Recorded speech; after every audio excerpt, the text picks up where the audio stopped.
Welcome back to the Vanderbilt Sports and Society video podcast. I'm Andrew Maraniss, and I am really excited to have two current Vanderbilt student athletes joining us this week, Coleson Messer and Jackson Heis, a pair of old friends from the Dallas area who have recently started a student organization for student athletes here called Athletes in Business that I heard about last week, and you guys responded right away. So excited to have a chance to talk to you about that. Welcome, Colson and Jackson. Thank you so much for joining us. Thank you. Happy to be here. Yeah, thank you. Excited. All right, so I mentioned your old friends. So you guys were teammates, classmates at Highland Park High School in Dallas. Is that right?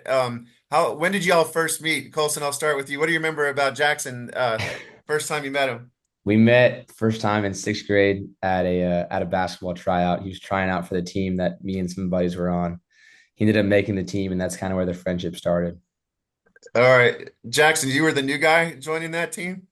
I was the new guy. I moved to Dallas in sixth grade. I was trying for the basketball team. I met Coulson there. We didn't really become like really great buddies till I'd say seventh grade when we Yeah, made the school team together. But yeah, the sixth grade basketball tryout was definitely a time where I met a lot of my future friends. And Colson, I should mention you're here at Vanderbilt as basketball player. Jackson, you're a member of a football team. You guys are both award-winning athletes in high school and also academic all-state in Texas, which is no easy feat. Um, Colson, you've got a new basketball coach this year. I know Vanderbilt fans are interested in seeing a new brand of play yeah, on the court. Give us a sense of what things have been like with this coaching transition and sort of how you see the team at this point as we're headed into the season starting in just a couple months. for sure. Definitely a big adjustment from last year. We have a whole new team, whole new coaching staff, but we got together June 3rd and kind of hit the ground running. We really went hard this summer in the weight room and on the court, and we've been doing the same this September. We start official practice next week. And I think the team's really starting to mesh here. I'm really excited for what we're going to bring to the table. I think we're going to be really good.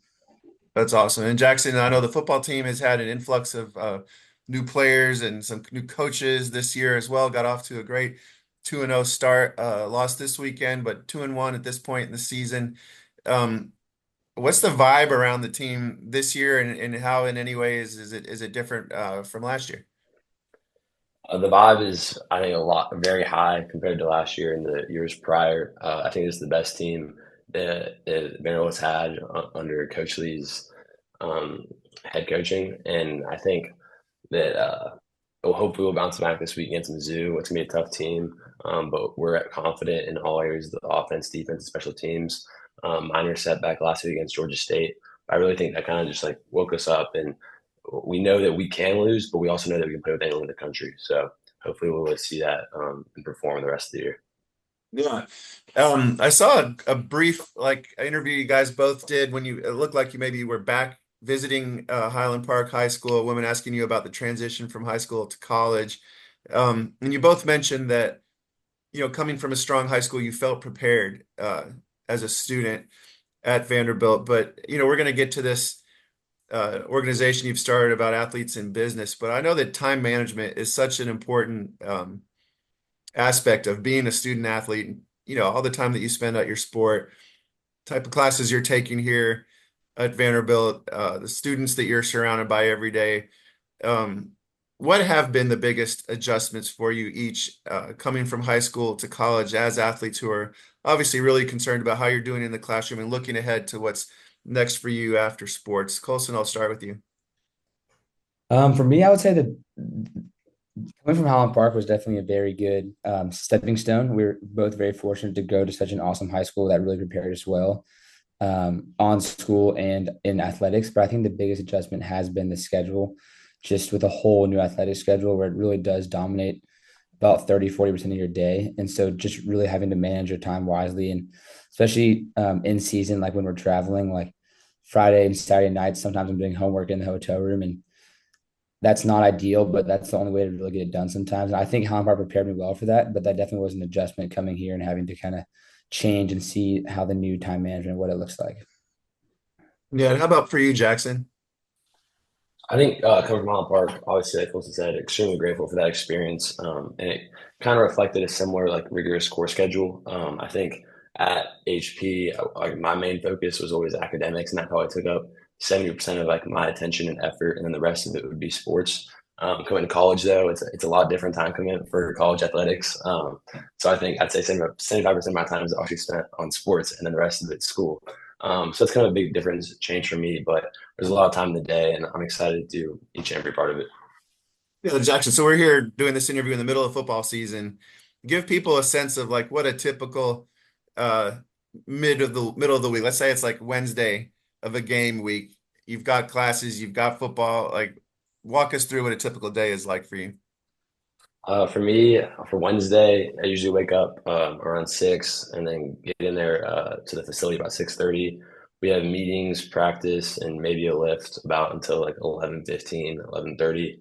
And then we go through the school day. All our classes are in the afternoons. And then usually a receiver meeting at night for about an hour. And then head home, homework, and bed. Okay. And Colson, how about for you during the season? What's a typical day like for you? Yep, it's pretty similar for us. Get up around 6:30, get into the gym around 7. Usually have a lift at 7:30, 7:30 to 8:30, and then go to class. Ours is different than football. All of our classes are in the mornings. So go to class from 9:30 to 12:30, and then come back, have our practice block around 1. So usually from 1 to 4, get a quick meal, and then sometimes I might have an evening class, that's it for the day. Go start doing my homework, and then go to whatever the night has for me with organizations, or if we have a film meeting or anything like that. And Jackson, you're an Ingram Scholar as well, is that right? Yes, sir. Yeah. And what's involved with that? I know it's a prestigious scholarship here, that's not related to athletics, but I believe to, academics and to service. Yes, I was very fortunate to get in the program. I applied in like March of this year, and I heard back in May. For that, it's about 4 hours of community service a week, and then we have a 2 hour meeting every Wednesday where we kind of discuss service. And there's different kind of meeting formats, whether it's small groups, like a mentor meeting, or like our entire Ingram program. And during those conversations, we usually just talk about service and kind of how to better impact and influence our communities. How long have you had that interest in, service to the community? Is that something that started as a young kid? And is there a, particular area that you're most interested in these days? So I'd say I kind of started like right before high school. I was in Young Men's Service League, which is a popular kind of organization in Dallas, kind of a mom and sons volunteering org. I was also involved in student council in high school, where I got to serve in a lot of different areas and put on like programming and events for our school. So I've really kind of always had an interest, and I developed it definitely in high school, and then now I have the opportunity to develop it a lot more in college. Um, in high school, I was really focused kind of on mental health and like medical research, kind of raising money for that. I've transitioned into college with similar interests. I've also kind of developed an interest for special education, working with best buddies in high school, and now trying to do the same here. Oh, that's great. In addition to working here, I write books for teenagers about sports, nonfiction. And I'm working on one right now on the first Special Olympics, which took place in Chicago in 1968. So, been kind of, digging deep into that world of special education and the connections, or really the opportunities that sports created in changing mindsets in this country about what people were capable of doing. So that's awesome. You're doing that. Coulson, have you found time to do things on campus outside of sports and academics until starting this athletes and business organization, or do you see this as one of your ways of branching out and getting involved on campus? I think this is definitely one of my ways of branching out, but I am involved in some other on-campus organizations. I'm involved in the undergraduate consulting club, and then I'm also part of a business frat, Phi Chi Theta, which Jackson is also involved in a different frat, aka Psi, which he can talk more about. But that's kind of what kind of led us to start actually athletes in business was both of us. I think we had the idea of athletes in business sometime last spring. We were both going through the new member education process for our respective business frats, and we both kind of realized like, this is awesome. We're learning so much, but I wish athletes had the chance to do this. And it was hard for us because we'd have meetings and stuff in the middle of the day when that wouldn't really work with our super packed athletic schedules. We wanted to create some type of athletes and business organization to kind of help athletes learn about the business world with a time frame that worked for them and worked with all athletic schedules. And then hopefully we can eventually one time bridge the gap between athletes and business and these on-campus business fraternities and help these new athletes learn about business fraternities, because ultimately they're going to learn more from that than they will from our organization. Ours is just kind of a stepping stone and kind of help them build a strong foundation that they can kind of jump off of. So hopefully next spring we can help a lot of athletes go through the recruitment process for those business fraternities and really learn about what they want to do. Okay, that's great. Jackson, tell us more about these business fraternities. What are they? What do they do? So there's about three on campus, and they kind of like have a similar framework to what we're doing, and just kind of provide you a network and people to connect with to explore in the professional world. And they also just kind of give you an industry overview and like from like business, tech, consulting, marketing, sales, just a lot of different people and a lot of different experiences. And when you put that together, you kind of get a really group of passionate, driven individuals.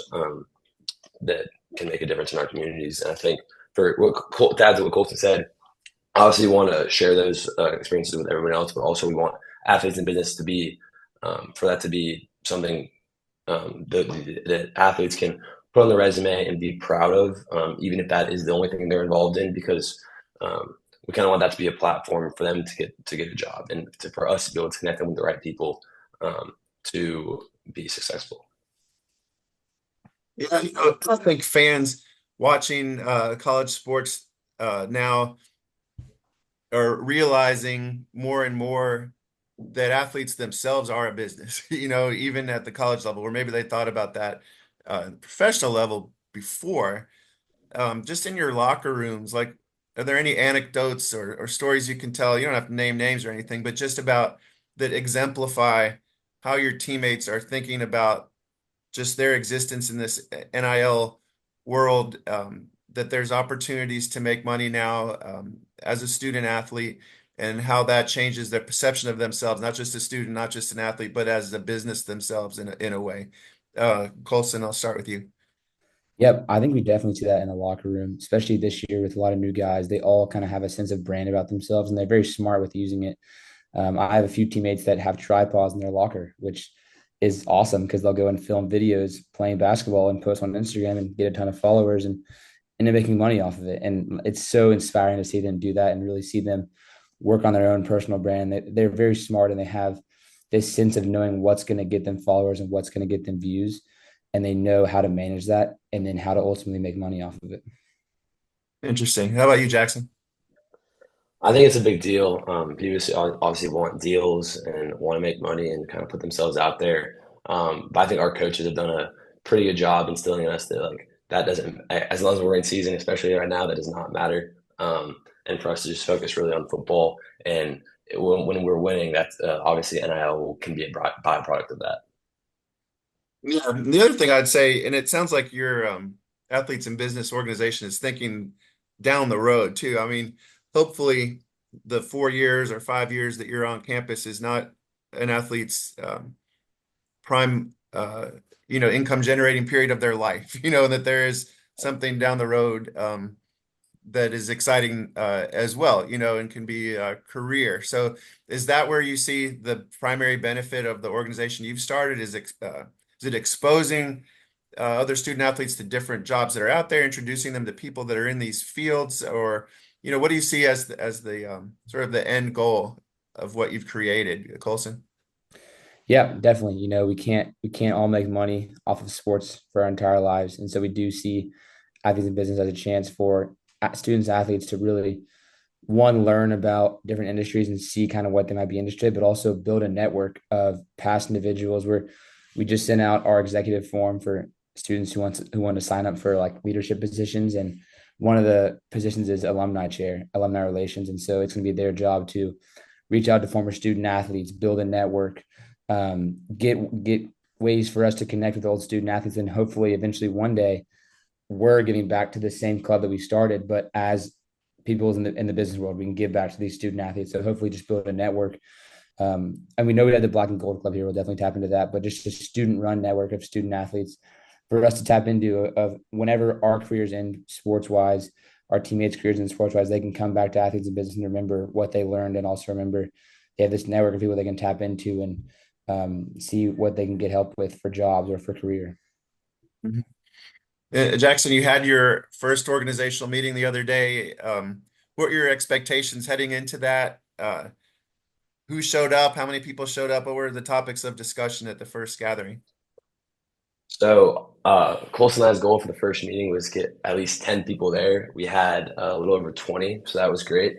But then also, I was expecting a lot of football attendance because obviously being on the football team, but we scheduled it pretty much right in the middle of evening football meetings. And it's kind of different for every position group, but that hurt us a bit. So I think next time our goal is going to be 30, and I think we can definitely get to that.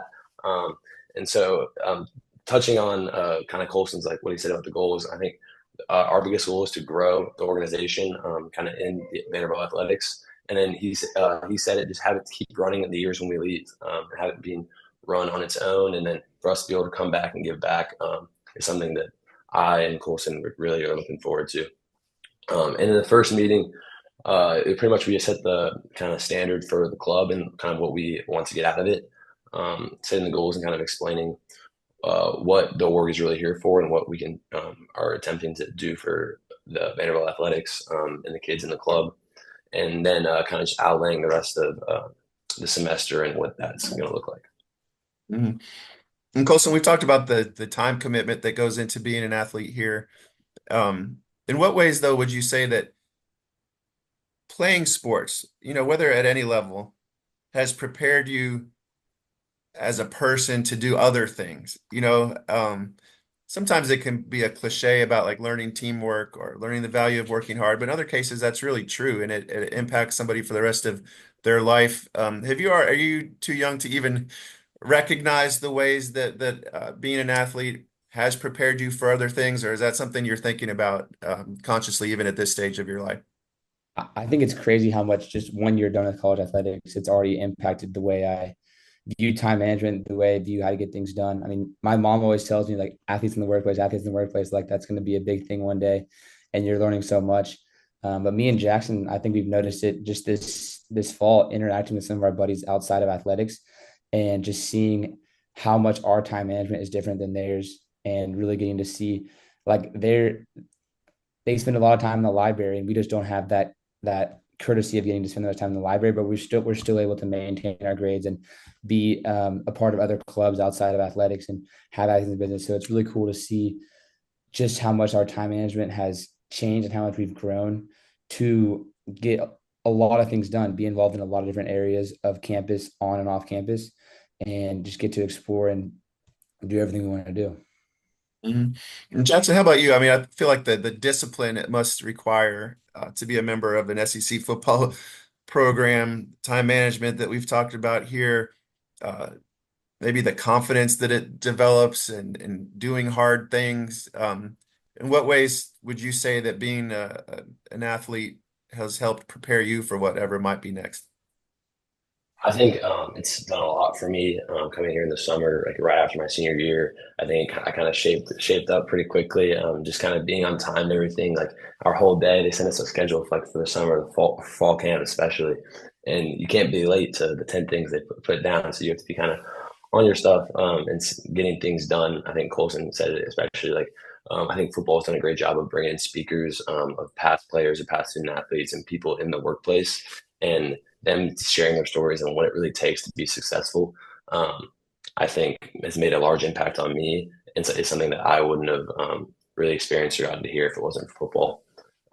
And yeah, our Coach Lee, says all the time, just do hard things, and hard things will become easy, so you can do even harder things. So that's kind of the mentality going into it, and just having really no regrets about anything and going at it full force, because either the pain of discipline or the pain of regret, and the pain of discipline is usually a lot better. Yeah. Yeah, I've heard that one before. That's a great. Colson, I know you had family members dad, uncles that played college sports or even professional sports.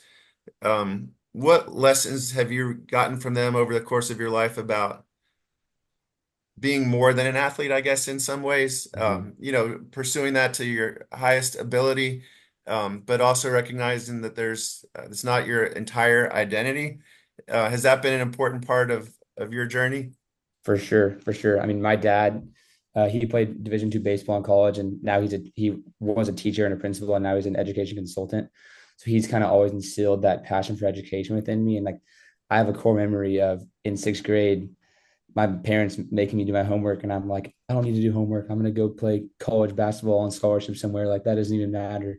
And looking back, like being a walk on at Vanderbilt, like getting in because of my athletics and basketball, or my academics and basketball, I'm so thankful that they instilled that drive, not just for athletics, but also a commitment to school and a commitment to greatness outside of the court, because that has really taken me so far, and I'm so thankful for it. Yeah. And how about you, Jackson? Along the same note, just I know for kids, like my son right now is 11 years old. He loves baseball. I think his identity in a lot of ways is wrapped around being a baseball player, but I always try to tell him, there's more to life than just baseball. It can teach you a lot. It's great that you love it, but let's pay attention to everything else too. Was that ever a struggle for you? And how do you manage that even today? I think I definitely dealt with that, especially in high school. Texas high school football is pretty big and just a lot of pressure on that. I remember going into my like senior year, I wanted to get captain so bad for my football team, and I was like next up in the voting. I didn't get it, and I remember that tore me up for like a good week. Um, and just reflecting on that, obviously I put a lot of my identity into football or into sports and into basketball. Um, but at the end of the day, I think I'm kind of matured a bit in college, especially where I'm not seeing the field as much. I'm not playing as much, um, to where you have to have your identity kind of spread out through academics, social, sports. And so when one area is not going well, you can rely on the others to keep you going strong and steady. I think my parents did contribute a lot towards that. Like Coulson said, kind of we're always prioritizing school, and then sports, and then social and friends. Is kind of has always been the order for me. hmm Do you both already have in mind like what you'd like to do someday, what you want to grow up to be? Like Colson, where do you see your career headed? I wish I knew. I wish I knew. I'm definitely interested in looking into consulting outside of college, but I wouldn't say that's my prime interest right now. And that's kind of why we started Athlete Business too, just to explore more and build a network and see what other people do, see what athletes have done in the past, and just continue to learn. And hopefully, I'll figure out my passion at some point. Yeah, absolutely. How about you, Jackson? So similar to Coulson, but I'm interested in finance, and so hopefully I can kind of recruit for that soon, and then also have somewhat interest in consulting. I feel like a lot of student athletes usually head into one of those fields, so I'm really interested to see what that kind of has out there for me. hmm And we'll wrap it up here in a second. I know you have busy days, but how do you appeal to student athletes that maybe haven't given this much thought before, but could really benefit from it? I imagine that both of you from Highland Park were exposed to various leaders in business in that part of Mhm. Dallas. Maybe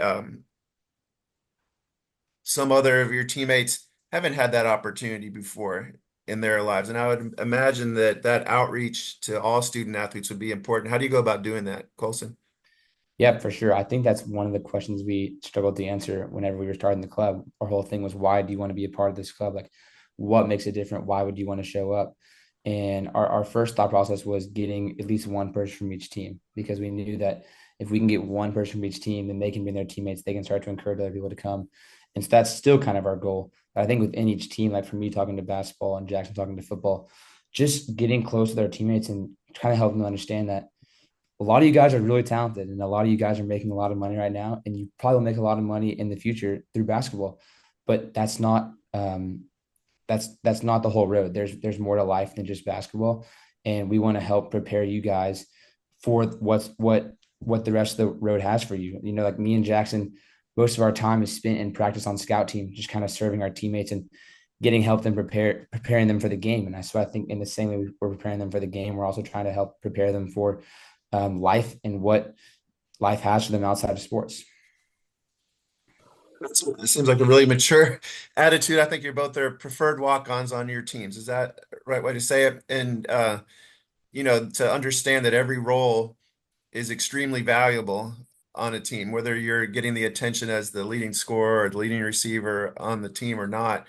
Um, and to have that mindset of what can I do to contribute to this team, but also contribute to these lives long term. Jackson, what's the on the agenda for your next meeting when you get your group together?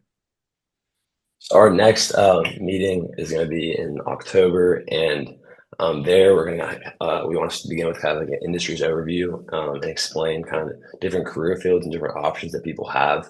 And then the back half of that meeting we're bringing in an investment banking student or one of Colson's teammates who has worked an internship, and so he's going to speak on that and talk about career opportunities there, kind of what his recruiting process is like, and what the actual job is like. So kind of give everyone kind of a real insight to a job. Well, that's terrific. So I need to follow up on that real quick. Coulson, you had a basketball teammate that had an internship in investment banking. Yes, so Miles Keefe, he got the internship last spring. He won't start. He's working at Goldman Sachs. He won't start till next summer with his analyst internship. But this summer he worked with a hedge fund in New York, so he's going to kind of speak on that, and then also speak on the recruitment process for investment banking because it's coming up in the spring. And so it'd be great to have him speak and kind of help the athletes that do come to the meeting learn about what that's like and if they're interested in it. Oh, that's great. Well, thanks to both of you. I can see by the brick walls behind you, you're here in the academic center on in the building. I know you've got busy days ahead. We'll be watching both of you for the rest of the season this year and for years to come, and watching your careers take off even after you step off the Vanderbilt campus. So, Coulson and Jackson, thank you very much, and good luck to both of you the rest of the semester. Thank you. Thank you. Appreciate you having us.